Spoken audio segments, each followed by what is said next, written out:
Hello everyone and welcome back to my channel once again. So in today's video I'm going to show you how we can draw Larkspur flower, which is also known as July month flower. So it's the time of July, so why not this particular flower? So let's start with the middle stem. So I'm creating a long and standing middle stem. You can keep the direction of these stem as per your need. This should not be straight always, but this time I'm keeping it a little straight, and I'm creating two lines for the middle stem, and in the lower direction you can keep the thickness of the stem a little bigger. Now the perspective of the flower is very important, because Larkspur flower is a flower having multiple flowers in it, creating a group of flowers. So why not to concentrate on perspective of the flowers? I think it's important. So you need to create round shape and oval shape in a different direction and angle, and then we are going to convert all these into flower. So basically you can define the group of flowers by your own around the middle stem that we have created. So I'm creating little bushier structure towards the base of the flower, and as I'm moving towards upward direction I'm keeping the density of the flower little lesser. And at the tip of this stem you can create small flower kind of pattern or a oval kind of shape to create flower buds or half bloomed flower. Then the overlapping of flower is also important, and overlapping means one flower is little bit hidden from the another flower, so you can create half oval shape which is more like covered from the another round shape and oval shape in between. So something like this we have created. Now we need to convert this into flower. So let's create first flower. So one petal towards downward direction and two petals left and right, creating few more petals in the middle, and this is more facing towards downward direction, as you can see. So we have converted one flower from the oval, and then you can create the front perspective. So you can create three petals in a triangle kind of shape, and in between these three petals you can create one more, and likewise you can create other flowers as well, keeping the flower perspective different. So in case of round shape you will get front perspective, in case of oval shape you can create side perspective facing towards sky and downward perspective. So these things you can do. Also make sure you have some overlapped petals as well. There are multiple varieties of Larkspur flowers, so I don't know which one you are used to with, but you can modify the petal shape as per your need. So let's trace this much as of now with the help of pen, so that you can see clearly what needs to be done. So we have created one flower with front perspective having three petals in the front and three at the back, and we have one flower towards downside like downward perspective, and couple of more flowers which is more of a downward direction only, but more tilted towards left side, and in between these two we have one more flower wherein we are not able to see all the petals clearly because of side flowers. Now likewise you can trace every flower that we have created.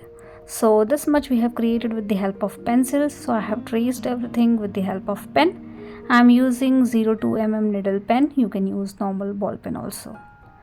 Now rest of the flower I am going to do directly with the help of pen, but if you're not comfortable doing these things directly, you can always use pencil to start with, and then you can trace things with the help of pen. So in the oval shape you can create few perspective which is more tilted towards the sky, so think about those things. So you can create two petals left and right, and then one petal in the middle, or maybe two petals in the middle to create side perspective. I think side perspective is not very difficult to understand, and because these are small flowers, so you don't need to do all these things in a precision. You can do it roughly, that is also fine. So let me create all the flowers first, and make sure you have couple of flowers in the middle of the stem. So basically we're not able to see the middle stem because of flowers. which is important to do whenever we try to create something like this or gladiolus flower. So always try to keep couple of flowers in the center to hide the middle stem. Now you have understood what needs to be done to create all these small flowers in a group around the middle stem that we have created. So these are my flowers and I think I'm pretty much happy with my flowers. Now as you are moving towards upper direction at the tip of this particular stem, you can create few flowers, little bit half bloomed and couple of flower buds. So for the flower birds you don't need to do anything. Simply create a oval kind of shape and then do some lines into it. Now we are done with the flowers and flower birds. You can also trace the middle stem that we have created. Now because of flowers few parts are hidden, so you need to trace accordingly. So nothing fancy in here. We have created a middle stem, then we have created couple of flower more bushier at the base, and as we are moving towards upper direction we are keeping the density of flower little lesser, and at the tip we have created couple of flower buds. Now it's time to do some extra shading and detailing, and we are also going to add some leaves. So you can do some extra detailing around the stem or the sub stem that we can see. So I can see couple of sub stem and this bigger main stem. So I'm adding more lines and pattern into it to get some darker shade around it. We are going to do some extra shading and detailing around the flower petals as well, but before that let's do some leaf. So for the leaf you can create lines in whatever direction you want to keep your leaf to get different perspective. So leaf perspective is also important. So these are longer leaves like this having different direction. So you can keep the direction of these leaves as per your choice, and you can also keep the leaves little bit tilted and twisted. So something like this you can do. And I'm not using any reference point, but if you have any reference photo or something like that, you can simply create what you can see in that. So I have created something like this.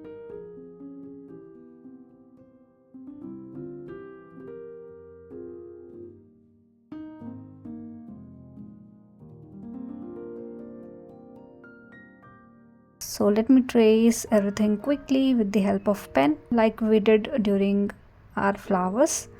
So trace everything quickly, and I have also created a middle line in between these leaves because I usually like to shade half part of the leaf with the help of hatching process. So hatching means creating parallel lines side by side close to each other, and cross hatching means creating cross line around those parallel line that you have created.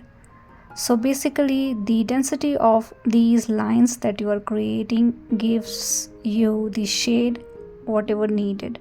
So the closer the lines are, the greater shade you will get. So keep this hatching process in your mind and try to shade things accordingly. Now we are done with the tracing part. You can rub all the unwanted pencil mark and then you can concentrate on the flowers. So for the flower petals I'm creating one line in the middle of each petal that I can see. Not necessary you need to create for every petal. For a couple of them you can do. Now you can do a little bit of shading also with the help of very soft hand. So for the front petal you can do the shading from outside to inside, and for the back petal you can do just opposite, like from inside to outside. So you can do the light shading around the petal area because these are very small in size, so do not overdo. So simply do these kind of shading for a couple of petals and couple of flowers. You can do for all but it will take too much time, so try to do for a couple of them which is more visible. But as we are concentrating more on drawing for this video, so I am trying to do bit of extra shading and detailing around my flowers, stems and leaves. But if you are only interested in watercolor painting, you can simply create the outline structure and then do watercoloring into it. In the end of this video, I'm going to paint this flower using line and wash technique. So basically, line and wash technique is nothing but creating things with the help of pen or any medium and then wash it using watercolor. So you can paint things roughly because structure has already defined. So let's learn one more time what we have to do in this particular flower.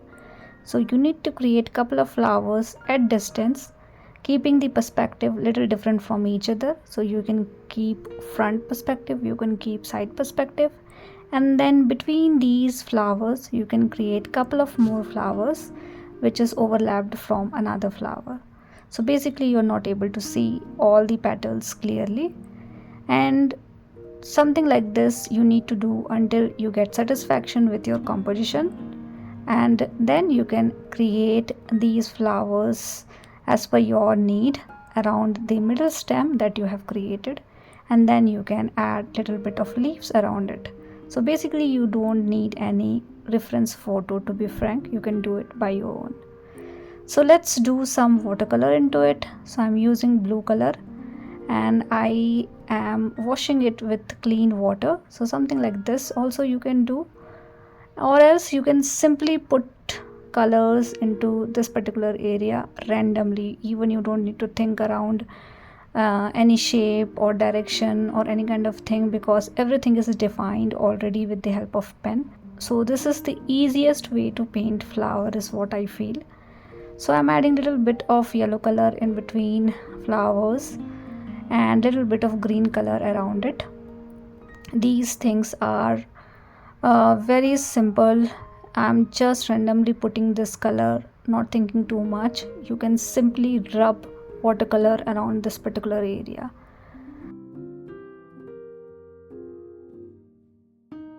So I'm adding little bit of green color at the tip of the flower. I'm not going to paint the whole structure, but I just wanted to show you how you can paint also after done with the drawing. So I'm adding a little bit of green color around the stem and leaf as well. So either you can do it precisely, like inside the leaf you can add some green color into it, or you can randomly paint that area. So you can paint like this as well, blend color with the help of clean water. This is called line and wash technique to paint any flower. So hope this video is helpful, and thank you so much for watching. See you guys in the next video.